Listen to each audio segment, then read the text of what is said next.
Life মানে জীবন। আবার কারো কারো কাছে এই লাইফ বা জীবন শব্দটার ডেফিনেশনটা একটু আলাদা হয়। কারো কাছে শুধু বেঁচে থাকাটা লাইফ হয়, আবার কারো কাছে আনন্দের সাথে বেঁচে থাকাটা লাইফ হয়, আবার কারো কাছে কোনো স্পেশাল মানুষ তার লাইফ হয়। আমাদের ক্ষেত্রে লাইফ বা জীবন মানে জি বাংলা। মজা করছিলাম। আমাদের ক্ষেত্রে প্রতিটা মুহূর্ত একে অপরের হাত ধরে একসাথে পায়ে পায়ে এগিয়ে চলাই হচ্ছে জীবন। সে মুহূর্ত আনন্দের হোক বা দুঃখের যায় আসে না, কিন্তু আজকের দিনটা খুবই স্পেশাল। হ্যালো বন্ধুরা, আমাদের প্রথম ভ্লগে সবাইকে স্বাগত জানাচ্ছি। আমরা দ্য ইউনিক সোলমেট।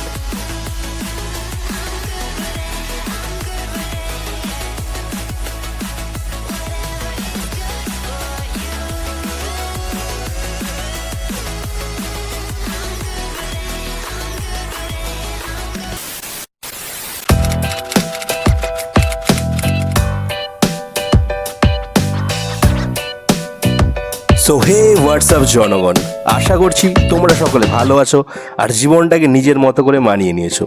তোমরা যারা যারা এই ভিডিওটা নোটিফিকেশন পেয়েছো এবং ভিডিওটি দেখছো, হয়তো আমাকেও চিনতে পারছো বা হয়তো কেউ পারোনি। টেনশন নেই, আমি আবার চিনিয়ে দেব নিজেকে। Because 5 years is enough to forget someone. আচ্ছা, ওয়েট, এখনই অতীতে না গিয়ে বর্তমানে ফিরে আসা যাক। আজকের মেমোরি লেনে যাওয়ার আগে দুটি বিষয় তোমাদের কাছ থেকে সরি চেয়ে নিচ্ছি।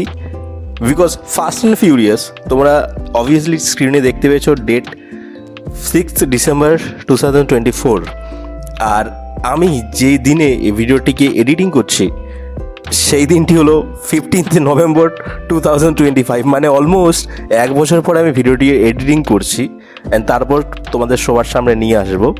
বিকজ আমি কখনো ভাবিনি যে সত্যি আমি কখনো ভিডিওটি এডিটিং করব বা আদৌ করবো কি না, সেটা নিয়ে ডাউট ছিল। অ্যান্ড সেকেন্ড, নভেম্বর মাসে ঠান্ডা লাগে, গলার অবস্থা দফারফ হয়ে গেছে, তাই সরি, একটু অ্যাডজাস্ট করে নিও ভয়েসটা। ওকে, চলো ভিডিওতে এগিয়ে যাওয়া যাক।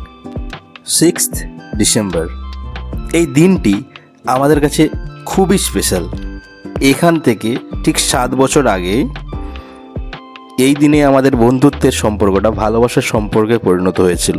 হ্যাঁ, আজকের এই দিনেই আমি ওকে প্রথমবার নিজের মনের কথা জানিয়েছিলাম। আজ আমাদের ভালোবাসার অ্যানিভার্সারি। আর আমাদের লাইফের ফিলোসফি বলে, জীবনে যতই কষ্টে থাকো না কেন, সেলিব্রেশন বন্ধ হওয়া চলবে না। তাই আমরা আমাদের এই স্পেশাল দিনটিকে সেলিব্রেট করতে আমরা আইটিসি রয়্যাল বেঙ্গলে লাঞ্চ ডেটে আমরা চলে গিয়েছিলাম। অ্যান্ড আমরা একটু তাড়াতাড়ি চলে গিয়েছিলাম বাই দ্য ওয়ে। তাই হাতে যখন টাইম রয়েছে আর পাশে যখন সায়েন্স সিটি রয়েছে, তাহলে একটু সায়েন্স সিটি থেকে ঘুরে আসা যাক। যেমন ভাবা তেমন কাজ, দুজনে মিলে চলে গেলাম সায়েন্স সিটিতে। আর ম্যাডামের ইচ্ছে হলো ডাক রাইডে চাপবে, তাই রীতিমতো টিকিট কেটে বিশাল বড় লম্বা লাইন পেরিয়ে আমরা যেই রাইডে চাপলাম, অমনি আমাদের মুখের সামনে গেট বন্ধ করে দিল। खत्म, bye bye, ta-ta, goodbye, गया। তারপরে চার্লস ডারউইনকে ভিডিও কল করে একটু রিকোয়েস্ট করতেই আবার আমাদের গেট খুলে দিল। আর আমরা ধীরে ধীরে ট্র্যাক ধরে অন্ধকারের মধ্যে এগিয়ে গেলাম।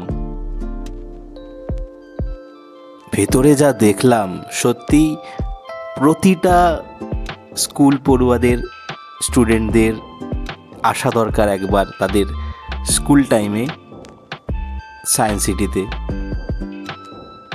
জগতের সৃষ্টি কিভাবে হয়েছে এবং সৃষ্টি থেকে বর্তমান অবস্থায় কোন কোন পদ্ধতির মধ্যে দিয়ে কিভাবে এসেছে, একবার অন্তত সেটা ভালোভাবে জানার জন্যে ডাক রাইডটা এনজয় করা অবশ্যই দরকার। আই উইল সাজেস্ট প্রতিটা স্টুডেন্ট, তোমরা যারা রয়েছো বা যদি স্টুডেন্টদের অভিভাবকরা এই ভিডিওটি দেখে থাকেন, তাহলে বলবো একবার সায়েন্স সিটিতে নিজেদের বাচ্চাদেরকে একবার তাদেরকে নিয়ে যান ডাক রাইডের সফরে।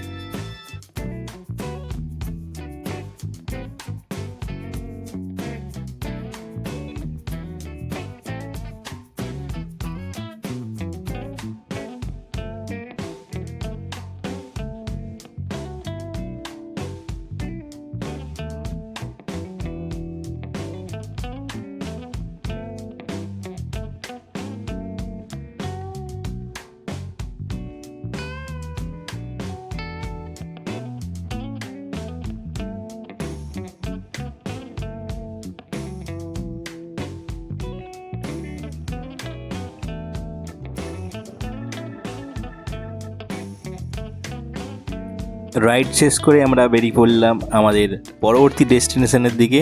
ওই যে রোপওয়ের মধ্যে দিয়ে দেখা যাচ্ছে আমাদের পরবর্তী ডেস্টিনেশন, আমাদের primary destination ITC Royal Bengal.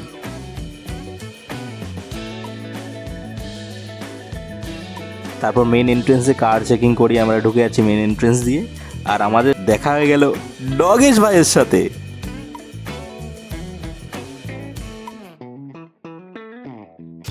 তারপর অ্যাজ ইউজুয়াল চেকিং টেকিং করে আমরা লবিতে চলে এলাম।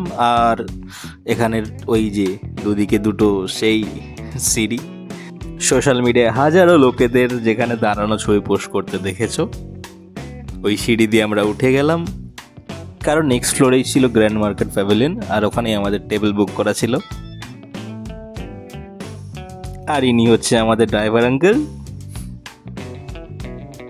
আচ্ছা বাই দ্য ওয়ে, এবারে কিন্তু ভয়েস ওভারে কাজ সেরে নিচ্ছি, বাট নেক্সট বার থেকে কিন্তু পুরো পিওর ব্লগ পাবে, ওকে? No voice over. হ্যাঁ, সামটাইমস যদি ভালো লেগে থাকে ভয়েস ওভার, আমারও করতে ভালো লাগে voice over by the way.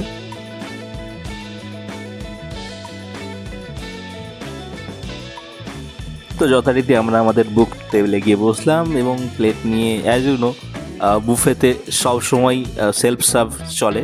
So নিজেদের মতো যেটা পছন্দ, অবভিয়াসলি আমরা ভেজিটেরিয়ান, আমি সেমি ভেজিটেরিয়ান বলবো নিজেকে, বাট ও পিওর ভেজিটেরিয়ান। আর আমাদের আজকের কাকু আমার মতো সেমি ভেজিটেরিয়ান। সো যে যার যেটা পছন্দ, ভ্যারাইটিস অনেক ছিল, আইটেমস অনেক ছিল। হয়তো দেখে দেখে কিছু বলতে পারবো, কারণ অলরেডি আমি তোমাদেরকে বলেছি এটা 1 বছর আগের ভিডিও, আর আমি এডিটিং করছি ভয়েস ওভার দিয়ে 1 বছর পরে অলমোস্ট। তাই বুঝতেই পারছো, মাথায় কিছু থাকবে না, মনে কিছু থাকবে না। অল টাইমস নতুন মেমোরি বানিয়ে যেতে হয়, তাই অত পুরনো মেমোরি আমার স্টোরে নেই। সো সরি, খাবার দাবারের ব্যাপারে আমি আইডিয়া দিতে পারবো না, but I will make sure next time পরবর্তী ক্ষেত্রে তোমাদেরকে ব্লগ করে জানিয়ে দেবো। কারণ আমরা কোনো ফুড ব্লগার নয়, তাই আমাদেরকে যে খাবারের রিভিউ দিতেই হবে ম্যান্ডেটারি এমন কোনো ব্যাপার নেই।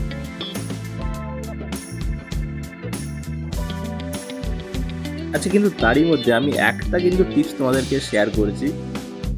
যাই হোক, একটি বার অন্তত এখানের যে ডিজার্ট সেক্টরটা রয়েছে সেইটাকে ট্রাই করো। মানে মাল্টিপলস অফ আইটেমস রয়েছে ওখানে এবং খুবই ডিলিশিয়াস আইটেম রয়েছে। তো তোমরা অবভিয়াসলি ডিজার্ট সেক্টরটা একবার ট্রাই করো। আমরাও চলে গেলাম ডেজার্ট সেক্টরের দিকে আমাদের ফেভারিট কিছু আইটেমস ট্রাই করার জন্য।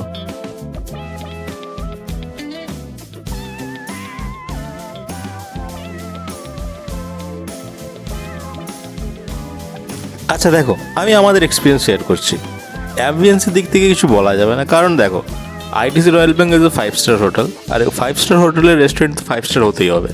সো ইয়া, টপ ক্লাস অ্যাম্বিয়েন্সের দিক থেকে, এবং ফুড এবং ভ্যারাইটিস যেরকম রয়েছে সেগুলো টপ ক্লাস।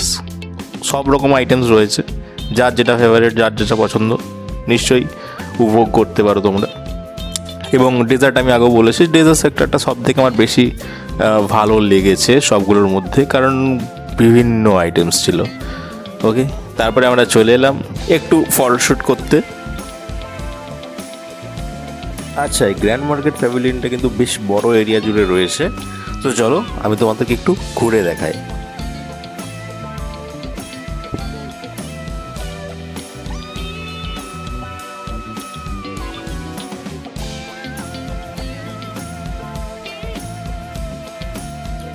এইদিকে মেন কোর্সের আইটেমগুলো রয়েছে, দেখতে পাচ্ছ বিরিয়ানি, এটা veg biryani by the way. আর আমি যেহেতু সেমি ভেজিটেরিয়ান, তাই আমি এটাই প্রেফার করেছি। এদিকে রয়েছে স্টার্টার্স, রয়েছে বিভিন্ন আইটেম রয়েছে, ভেজে রয়েছে, নন ভেজে রয়েছে, মাল্টিপল আইটেমস রয়েছে। আর এই দিকটা শকিংস লোকেদের জন্য রয়েছে। সো যেহেতু I am not that kind of person, so আমি এগুলোকে অ্যাভয়েড করেই চলি। সো তারপর আর কি আমরা মোটামুটি আমাদের লাঞ্চ কমপ্লিট করে বিল পেমেন্ট করে বেরিয়ে পড়লাম আমাদের বাড়ি ফেরার উদ্দেশ্যে। আর তারপর আর কি তোমরা তো জানোই যে এই জিনিসটা সমস্ত মেলকে ফেস করতে হয়। সো ফোন ধরে দিতে হবে রিলস বানানোর জন্য। আমি ওর ফোনটা ধরে দিলাম রিলস বানানোর জন্য। তারপর আমরা নিচে নেমে এলাম। নিচে নেমে এসে আমাদের একটু ফটো সেশন চললো। আমি ওর কিছু ভালো ভালো ফটো ক্লিক করে দিলাম, ও আমার একটু ভালো ফটো ক্লিক করে দিল। আর তারপর তোমরা দেখতেই পাচ্ছ আমরা অলরেডি এক্সিট সামনে রয়েছি। তাই এবার আমরা ধীরে ধীরে বেরিয়ে গেলাম আইটিসি রয়্যাল বেঙ্গল থেকে। আর বাইরেই যেহেতু আমাদের গাড়ি কাকু নিয়ে এসে ওয়েট করছিল, তাই আমরা এখানেই ভিডিওটা এন্ড করে ডাইরেক্ট গাড়িতে উঠে চলে এলাম আমাদের বাড়িতে। দেখা হচ্ছে পরের ভিডিওতে।